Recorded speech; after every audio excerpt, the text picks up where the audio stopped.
Hello guys, welcome back to my channel. तो इस video में मैं एक्सप्लेन करने वाली हूँ द इक्लिप्स एपिसोड 8 का पार्ट 1। तो अयान एक को लेकर एसडब्ल्यूडी में आया। एविडेंस ढूंढने की टीचर चाड़ोक उसे फोर्स कर रहे हैं या नहीं। थुआ भी वहाँ आ गया और अयान को वहाँ अपने अंकल डीका की डायरी भी मिल गई। लेकिन फिर टीचर चाड़ोक वहाँ पहुँच गए। तीनों थोड़ा घबरा गए। एक ने उन्हें बताया, सर हम असाइनमेंट जमा करने आए थे। टीचर चाड़ोक सवाल करने लगे, तो अभी अभी तुम लोग क्या कर रहे थे। थोपू ने उन्हें बताया कि एक्सीडेंटली टेबल से सारे पेपर्स बिखर गए थे, तो हम बस उन्हें ही ठीक कर रहे थे। एक फिर अयान को खींचते हुए बाहर ले आया। अयान उस पर चिल्लाने लगा, एक तो मुझे ऐसे बाहर खींचकर क्यों ले आया है, मुझे टीचर से बात करनी है। एक उसे काम रहने के लिए बोलने लगा। थोपू ने भी उन्हें आवाज दिया, गाइस सब ठीक है।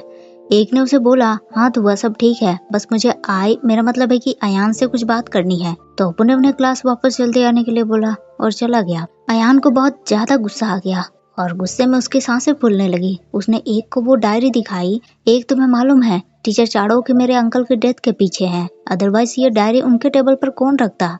एक बोलने लगा, नहीं अयान, पर मैंने जब उनसे पूछा था तो उन्होंने बोला कि ये डायरी उनके पास नहीं है। अयान चिल्लाने लगा, एक और तुमने बिलीव भी कर लिया।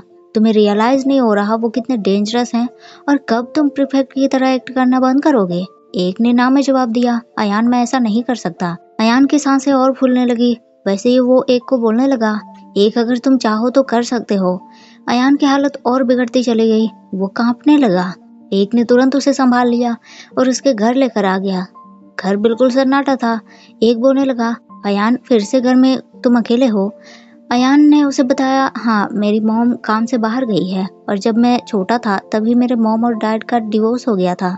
मैं इसके बाद मॉम और अंकल के साथ ही बड़ा हुआ। एक तुरंत सवाल करने लगा, पर अयान तुमने तो कहा था कि तुम्हारे अंकल की डेथ हो चुकी है। अयान ने हाँ में सर हिलाया। एक तुम उन्हें देखना चाहोगे। फिर उसने कबर्ड में से अंकल की अस्थियां निकाली और एक को दिखाने लगा। एक सवाल करने लगा, तुम अपने अंकल को यहाँ रूम में ही रखते हो। अयान ने भी हाँ में सर हिला दिया। फिर उसने एक को स्पॉन्ज बाथ में उसकी हेल्प करने के लिए बोला, पर एक ने मना कर दिया, अयान ये तुम्हारी बॉडी है तो तुम खुद करो, मैं तुम्हें यहाँ घर तक लेकर आया, इतना ही काफी है। अयान ने कुछ भी नहीं बोला, पर उसका पैर लड़खड़ा गया। उसकी तबीयत और बिगड़ती चली गई। एक ने तुरंत उसे संभाल लिया और फिर उसे स्पॉन्ज बाथ यानी कि गीले कपड़े से वो अयान के बॉडी को पोंछने लगा। अयान को अब अच्छा महसूस हो रहा था, और वैसे भी उसे एक के साथ रहना पसंद है। एक ने फिर मेडिसिन के बारे में पूछा। अयान ने उसे बताया वो ड्रॉवर में है, पर ड्रॉवर खोलते ही एक ने देखा कि वहाँ स्ट्रेस कम करने की दवाई रखी थी। वो अयान से कहने लगा, अयान तुम ये पिल्स भी लेते हो। अयान ने हाँ में सर हिला दिया। एक ने ज्यादा सवाल नहीं किया और फीवर की मेडिसिन उसे दे दी। एक फिर वहाँ से जाने लगा। अयान ने उसे रोक दिया, एक रुक जाओ अभी मेरे साथ, तुम चले जाना जब मैं सो जाऊंगा। एक भी उसकी बात मान गया। उसने अयान के लिए पिलो ठीक कर दिए और अयान लेट गया, पर उसने एक का हाथ पकड़ लिया ताकि उसे यकीन रहे कि एक उसके साथ ही है। वो एक को बोलने लगा, एक जब तुम्हारे घर में मैंने तुम्हें तुम्हारे पेरेंट्स के साथ देखा, मुझे तुम बहुत क्यूट लगे। तुम्हें देखकर मुझे वो दिन याद आ गए जब मेरी फैमिली भी साथ में थी। एक ने भी अयान को बिल्कुल नहीं रोका। उसके साथ वो वहीं रुक गया। उसे भी नींद आ गई। वो भी अयान के हाथ पकड़कर सो गया। कुछ देर बाद अयान की नींद खुली। उसे बेटर महसूस हो रहा था, पर इसके साथ ही एक को अपने पास देखकर उसे और अच्छा महसूस हुआ। एक की नींद भी खुल गई। अयान तुरंत फिर से सोने का नाटक करने लगा। एक जागते ही अयान का फीवर चेक करने लगा, पर अयान एक को टीज करने लगा, तुमने मेरा हाथ नहीं छोड़ा। एक के पास बोलने के लिए कुछ भी नहीं था। वो अयान को डांटने लगा, तुम्हारा फीवर थोड़ा सा कम हुआ और तुमने मुझे फिर से इरिटेट करना शुरू कर दिया। अयान हंसने लगा, पर एक को कुछ खुशबू आने लगे। उसने अयान को भी इस बारे में बताया। अयान तो खुशबू सूंघते ही स्माइल करने लगा, क्योंकि उसे पता चल गया कि मॉम घर वापस आ गई हैं और ये उनके हाथों से बनी खाने की खुशबू है। अयान और एक दोनों बाहर आए। मॉम उनको बोलने लगे, आप दोनों जाग गए बच्चे, आओ मैंने डिनर बना दिया है। अयान ने मॉम को बताया, मॉम ये एक है। मॉम तो सरप्राइज हो गई, क्योंकि उन्हें तो मालूम ही है यही वो पर्सन है जिसके लिए अयान हमेशा वरीड रहता है। तीनों फिर खाना खाने बैठे। मॉम ने एक से पूछा, एक अयान क्लास में कैसा है। अयान तुरंत ना बताने के लिए एक को इशारे करने लगा, पर एक को तो मौका मिल गया अयान की खिल्ली उड़ाने का। उसने मॉम को बोला, मैम आप गेस कर सकती हैं। मॉम भी हंसने लगी, ठीक है चलो मैं गेस करती हूँ। अयान जो है बहुत शरारती होगा। एक के तो हंसी रुक ही नहीं रहे थे, क्योंकि मॉम ने एकदम एज एक्सपेक्टेड आंसर दिया था। मॉम बोलने लगी, वैसे अच्छा हुआ अयान किसी फ्रेंड को अपने घर लेकर आया, पर अयान तुरंत नाम में सर हिलाने लगा। नहीं मॉम, मैं इसे लेकर नहीं आया हूँ, ये मुझे यहाँ छोड़ने आया। एक भी तुरंत बोलने लगा, अयान तुम बीमार थे और तुमने मुझे कहा कि मैं तुम्हें तुम्हारे घर तक छोड़ दूँ। अयान फिर भी नाम में सर हिलाया जा रहा था। एक उसे घूरने लगा। मॉम हंसने लगी। फिर उन्होंने एक से पूछा, अच्छा एक, अयान स्कूल में किसी को डेट कर रहा है क्या, या फिर कोई क्रश वगैरह? एक क्या आंसर दे, क्योंकि अयान का क्रश तो वो खुद ही है। मॉम फिर सवाल करने लगी, चलो छोड़ो अयान की बातें, तुम बताओ तुम किसी को डेट कर रहे हो? अयान तो ये सुनते ही जोर जोर से हंसने लगा। ऑफ कोर्स मॉम, देखो इसे। एक उसे घूरने लगा। फिर उसने मॉम को बताया, नहीं मॉम, मैं किसी को भी डेट नहीं कर रहा।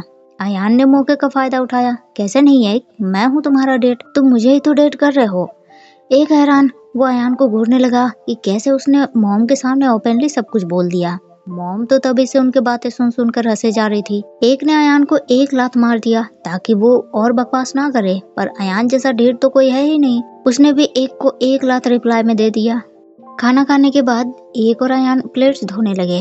अयान बोलने लगा, एक तुमने मुझे लात मारी, अभी तक मुझे पेन हो रहा है। तुमने एक बीमार पर्सन को हरास किया। तो बोलने लगा, तुम मेरे नर्व पकड़ रहे थे, तो तुम ये डिजर्व करते हो। अयान फिर उससे प्लेट्स मांगने लगा ताकि वो पोंछकर उसे साफ कर दे। एक ने उसे टीज करने के लिए प्लेट्स को छोड़ दिया। अयान ने तुरंत उसे पकड़ लिया और एक को डांटने लगा, पर उसने देखा प्लेट्स भी अच्छे से नहीं धुले हैं। उसने एक को प्लेट्स फिर से धोने के लिए बोले। एक भी प्लेट धोने लगा, लेकिन अयान ने उसके फेस पर से कुछ पूछा। एक तुरंत सवाल करने लगा, अयान तुमने क्या किया? अयान उसे अपनी उंगली में बबल्स दिखाने लगा। एक ऐसे बर्तन धोते हैं, तुम बहुत मेसी हो। एक भी उसे कहने लगा, अयान बबल्स तुम्हारे हाथ में भी है, तुम भी मेसी हो। दोनों ने एक दूसरे को टीज करते करते सारे प्लेट्स धो दिए। सारे काम होने के बाद एक ने अयान को बोला कि अब वो घर जाएगा। अयान ने तुरंत उसे बोला, मैं ड्रॉप कर देता हूँ, पर एक ने मना कर दिया, नहीं अयान, तुम बीमार हो, रेस्ट करो, मैं खुद चला जाऊंगा। लेकिन मॉम ने प्रस्ताव रख दिया, एक मैं तुम्हें ड्रॉप कर देती हूँ। एक मना करने लगा, पर मॉम ने उसको बोला, एक तुम अयान को यहाँ तक छोड़ने आए तो हम तुम्हें ऐसे अकेले नहीं छोड़ सकते, मैं ड्रॉप कर देती हूँ तुम्हें।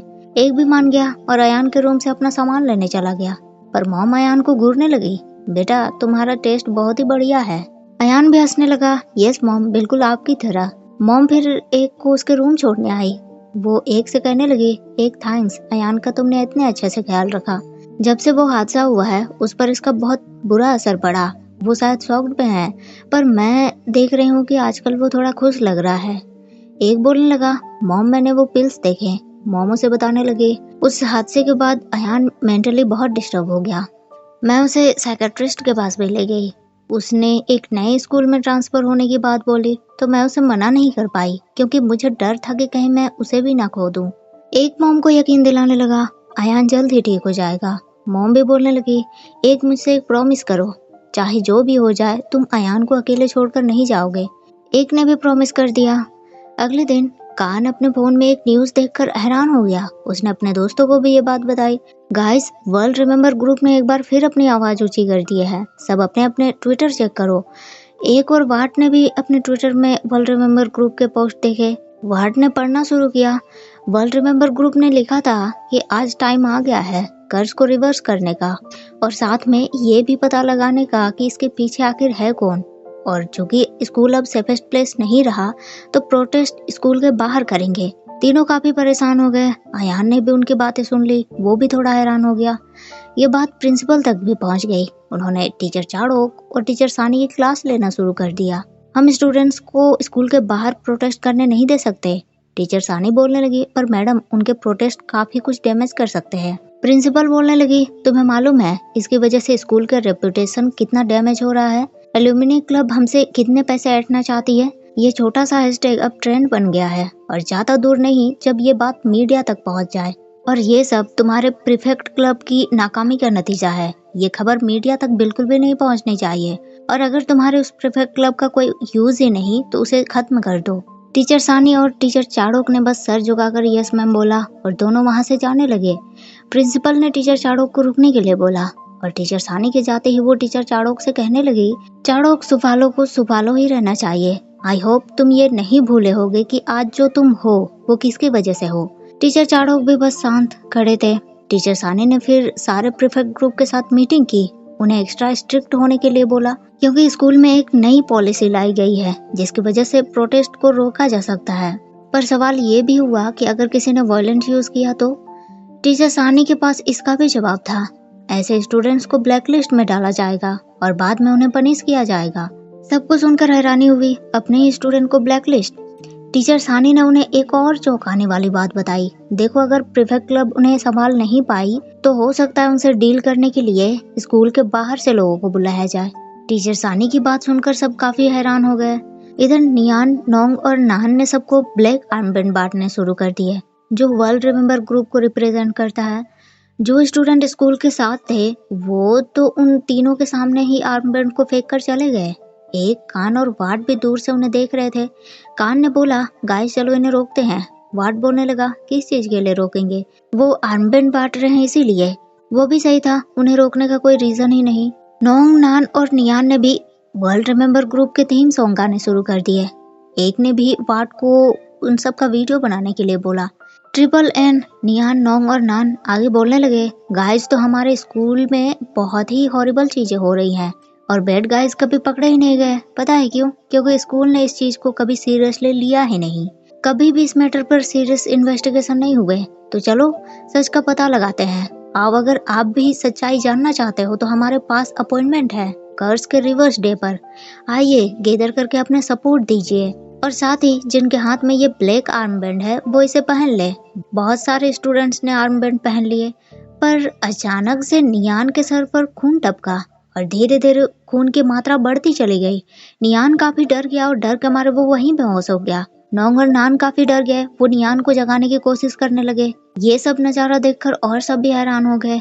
इसके साथ ही एक कपड़ा ऊपर से बैनर की तरह नीचे गिरा, जिसमें बड़े बड़े अक्षरों में खून से लिखा था, तुम मिसफिट पर्सन, तुम लोगों ने कर्स को वापस आने पर मजबूर कर दिया। तो इसी के साथ ये वीडियो यहीं एंड होता है। एक्सप्लेनेशन आपको कैसी लगी कमेंट करके जरूर बताइएगा। अच्छी लगी हो तो लाइक शेयर जरूर कर दीजिएगा। मिलते हैं फिर मेरे अगली वीडियो में, तब तक के लिए थैंक यू, शुक्रिया, बाय बाय।